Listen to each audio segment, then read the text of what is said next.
നീ പ്രാർത്ഥിച്ചാൽ ദൈവം നിനക്ക് വേണ്ടി യുദ്ധം ചെയ്യും. നമുക്കറിയാമല്ലോ, ദൈവം നമുക്ക് വേണ്ടി യുദ്ധം ചെയ്യാനുണ്ടെങ്കിൽ ആരെയും നമ്മൾ പേടിക്കേണ്ടതില്ല, ഒന്നിനെയും നമ്മൾ പേടിക്കേണ്ടതില്ല. ഇനി അതിന് ആവശ്യമായൊരു കാര്യം കർത്താവ് പഠിപ്പിക്കുന്നു, നീ പ്രാർത്ഥിക്കുന്ന വ്യക്തിയാകണം. എന്തുകൊണ്ടാണ് നീ പ്രാർത്ഥിക്കണം എന്ന് ആവശ്യപ്പെട്ടിരിക്കുന്നത്? പ്രാർത്ഥന ദൈവാശ്രയത്വത്തിൻ്റെ സൂചനയാണ്. ദൈവം കൂടെ നിന്ന് യുദ്ധം ചെയ്യുന്നത് ആർക്ക് വേണ്ടിയാണ്? തന്നിൽ ആശ്രയിക്കുന്നവർക്ക് വേണ്ടി. ഇത് മനസ്സിലാക്കാൻ നമുക്ക് 1-2 വചനങ്ങളെടുക്കാം. പ്രഭാഷകൻ 10-ാം അധ്യായം 12-ാമത്തെ വചനം നമ്മെ ഓർമ്മിപ്പിക്കുന്നൊരു കാര്യമുണ്ട്. പ്രാർത്ഥന കുറയുന്നത് ദൈവാശ്രയത്വം കുറയുന്നതിൻ്റെ ഒരു സൂചനയാണ്. അത് അഹങ്കാരം തലപൊക്കിയതിൻ്റെ ഒരു സൂചനയായിട്ട് കൂടി എടുക്കാൻ പറ്റും. പ്രാർത്ഥന കുറയുന്നതും ദൈവാശ്രയത്വം കുറയുന്നതും നമ്മിൽ അഹങ്കാരം തലപൊക്കുന്നു എന്നതിൻ്റെ ഒരു സൂചനയാണ്. അങ്ങനെയുള്ള അഹങ്കാരികൾക്ക് വേണ്ടി യുദ്ധം ചെയ്യാൻ ദൈവം അവരുടെ സൈഡിൽ ഉണ്ടാവണമെന്നില്ല. പക്ഷേ പ്രാർത്ഥിക്കുന്നവർക്ക് വേണ്ടി, തന്നിൽ ആശ്രയിക്കുന്നവർക്ക് വേണ്ടി അവിടുന്ന് യുദ്ധം ചെയ്യും എന്നുള്ളത് കർത്താവിൻ്റെ വചനം നമ്മെ പഠിപ്പിക്കുന്ന ഒരു കാര്യമാണ്. 2 വചനങ്ങൾ കൂടി നമുക്കെടുക്കാം. 2 സാമുവേൽ 22:31. 2 സാമുവേൽ 22:31 നമ്മൾ വായിക്കുന്നത്, തന്നിൽ ആശ്രയിക്കുന്നവർക്ക് ദൈവം പരിചയമാണ്. നാം ദൈവത്തിൽ ആശ്രയിക്കുന്നവരാണെങ്കിൽ, സ്ഥിരമായ പ്രാർത്ഥന നമുക്കുണ്ടെങ്കിൽ അവർക്ക് ദൈവം പരിചയമായിരിക്കും എന്നുള്ളത് ഈ വചനഭാഗം നമ്മെ ഓർമ്മിപ്പിക്കുക. നമുക്കറിയാം, പരിചയ നമുക്കൊരുപാട് സംരക്ഷണം നൽകുന്ന ഒരു കാര്യമാണ്. അബ്രാഹത്തോടും കർത്താവ് പറഞ്ഞ ഒരു കാര്യം, അബ്രാം, ഞാൻ നിനക്ക് പരിചയമാണ്. ഉൽപ്പത്തി 15-ാം അധ്യായത്തിൻ്റെ ആദ്യ വചനത്തിൽ നമ്മൾ കാണുന്നത് അതാണ്. നാഹും 1-ാം അധ്യായം, നാഹും 1-7 വചനത്തിൽ നമ്മൾ കാണുന്നു, തന്നിൽ ആശ്രയിക്കുന്നവരെ അവിടുന്ന് അറിയുന്നു. ദൈവം അറിയുന്നു ആരെല്ലാമാണ് ദൈവത്തിൽ ആശ്രയിക്കുന്നത്, ആരെല്ലാമാണ് ദൈവത്തിൽ ആശ്രയിക്കാതിരിക്കുന്നത്. പ്രാർത്ഥന കുറയുന്നതും പ്രാർത്ഥനയില്ലാതാകുന്നതും ദൈവാശ്രയത്വം നിലച്ചതിൻ്റെ ഒരു സൂചനയാണ്.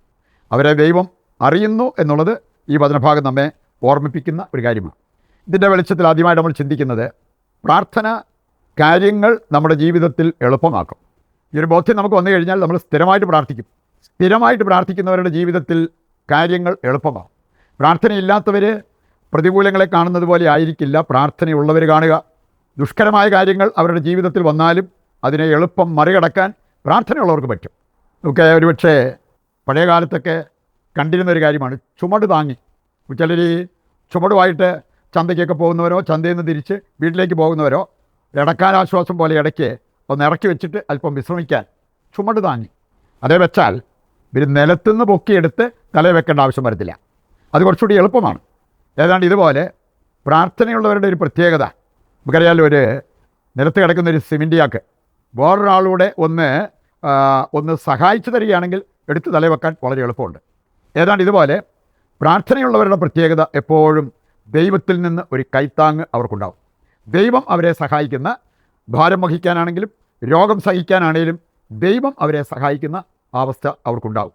അതുകൊണ്ടാണ് സ്ഥിരമായ പ്രാർത്ഥന നമുക്ക് ഒരുപാട് നേട്ടം വരുത്തും എന്നുള്ളത് നാം മനസ്സിലാക്കിയിരിക്കേണ്ട ഒരു കാര്യം.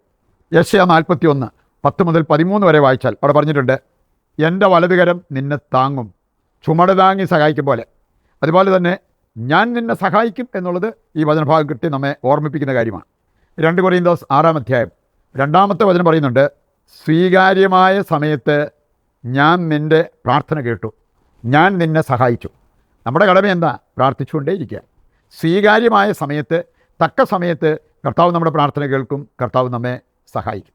3 വചനങ്ങൾ, 3 സംഭവങ്ങൾ നമ്മുടെ മനസ്സിലേക്ക് ഏറ്റെടുത്താൽ ഈ ഒരു സന്ദേശം മനസ്സിലാക്കാൻ വളരെ എളുപ്പമാണ്. 1-ാമത്തെ വചനം ജെറമ്യാ 20-ാം അധ്യായം 11-ാമത്തെ വചനം. അവിടെ പറഞ്ഞിരിക്കുന്നത്, ഒരു വീരയോദ്ധാവിനെ പോലെ ദൈവം നിനക്ക് വേണ്ടി യുദ്ധം ചെയ്യും. വീരയോദ്ധാവ്.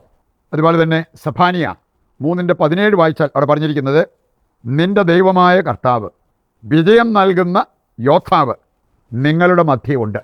ദൈവം നമ്മുടെ കൂടെയുണ്ട്. ആ ദൈവത്തെ ഒന്ന് തിരിച്ചറിഞ്ഞാൽ മതി. വിജയം നൽകുന്ന, നമുക്ക് വേണ്ടി യുദ്ധം ചെയ്യുന്ന യോദ്ധാവ്. പ്രഭാഷകൻ 4:28 വായിച്ചാൽ അവിടെ പറഞ്ഞിട്ടുണ്ട്, മരിക്കേണ്ടി വന്നാൽ പോലും സത്യം വെടിയരുത്, എങ്കിൽ ദൈവമായ കർത്താവ് നിനക്ക് വേണ്ടി പൊരുതിക്കൊള്ളും. ഇനി 3 സംഭവങ്ങൾ നമുക്ക് കാണാൻ സാധിക്കും. ഒന്ന്, 2 മക്കബായർ 10-ാം അധ്യായം അതിൻ്റെ 29 നമ്മൾ കാണുക. യൂദാസ് മക്കബേയുസ് ദൈവത്തോട് പ്രാർത്ഥിച്ച് അവൻ്റെ ശത്രുക്കളെ നേരിടാനുള്ള അനുഗ്രഹം യാചിച്ചു. യുദ്ധം മുറുകിയപ്പോൾ അവിടെ കണ്ടത് സ്വർഗത്തിൽ പ്രത്യക്ഷപ്പെട്ട തേജസ്വിനികൾ. അവർ സ്വർണ്ണക്കടിഞ്ഞാണിട്ട കുതിരകളുടെ മേൽ വന്ന് അവരായിരുന്നു യുദ്ധം നയിച്ചത് എന്ന്. അപ്പോൾ എന്ത് മനോഹരമായിട്ടാണ് കർത്താവ് അവരുടെ പ്രാർത്ഥനയ്ക്ക് ഉത്തരം നൽകിയത്. ദാനിയേൽ 3-ാം അധ്യായത്തിൽ നമ്മൾ കാണുന്നത് 3 യുവാക്കൾ അഗ്നിയിലേക്ക് വലിച്ചെറിയപ്പെട്ടെങ്കിലും ദൈവദൂതൻ അവിടേക്ക് ഇറങ്ങി വന്നു. നല്ല ഹിമഗണങ്ങൾ, അതായത് അവർക്ക് ചൂടൊന്നും അനുഭവപ്പെടാത്ത, പൊള്ളലേൽക്കാത്ത ഒരു കവചം അവർക്കായിട്ട് ഉണ്ടാക്കി. ദാനിയേൽ 6-ാം അധ്യായവും 14-31 വായിച്ചു കഴിഞ്ഞാൽ 6 ദിവസം 7 സിംഹങ്ങളുടെ കൂടെ കിടന്ന ദാനിയേൽ, പക്ഷേ സിംഹങ്ങൾ അവനെ ദ്രോഹിച്ചില്ല. കർത്താവ് അവയുടെ വായടച്ചു എന്നാണ് ദാനിയേൽ വിളിച്ചു പറഞ്ഞത്. ഇതുപോലെ ദൈവം നമ്മുടെ കൂടെ നിന്ന് നമ്മെ സഹായിക്കും. പ്രാർത്ഥനയും ദൈവാശ്രയത്വം ഉള്ളവരാണ് നമ്മളെങ്കിൽ അതിനുവേണ്ട കൃപയ്ക്കായി ഈ പ്രതിഷ്ഠാ ജപത്തിൽ പങ്കുചേർന്ന് നമുക്ക് പ്രാർത്ഥിക്കാം. ഇന്നിൻ്റെ എല്ലാ പ്രാർത്ഥനാ നിയോഗങ്ങളും നിശബ്ദതയിൽ ദൈവകരങ്ങളിൽ ഏൽപ്പിക്കാം. കർത്താവ് നമ്മുടെ എല്ലാ ആവശ്യങ്ങളും നിറവേറ്റി നമ്മെ അനുഗ്രഹിക്കും എന്നുള്ള ആ ഒരു ശുഭാപ്തി വിശ്വാസത്തോടെ ദൈവത്തെ സ്തുതിച്ചുകൊണ്ട് ദിവ്യകാരുണ്യത്തിൻ്റെ ആശീർവാദം നമുക്ക് സ്വീകരിക്കാം. യേശുവേ നന്ദി, ഹല്ലേലൂയ. കർത്താവേ, ഞങ്ങളുടെ എല്ലാ പ്രാർത്ഥനാ നിയോഗങ്ങളും അവിടുന്ന് സ്വീകരിക്കണമേ. ഞങ്ങൾക്ക് നന്മയാകുന്നത് നൽകി അനുഗ്രഹിക്കുവാൻ തിരുവള്ളമാകണമേ. യേശുവേ നന്ദി, യേശുവേ സ്തുതി.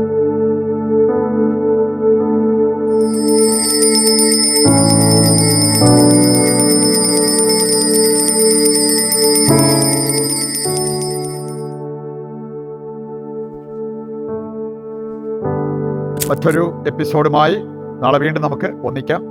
ദൈവം നിങ്ങളെ സമൃദ്ധമായി അനുഗ്രഹിക്കട്ടെ.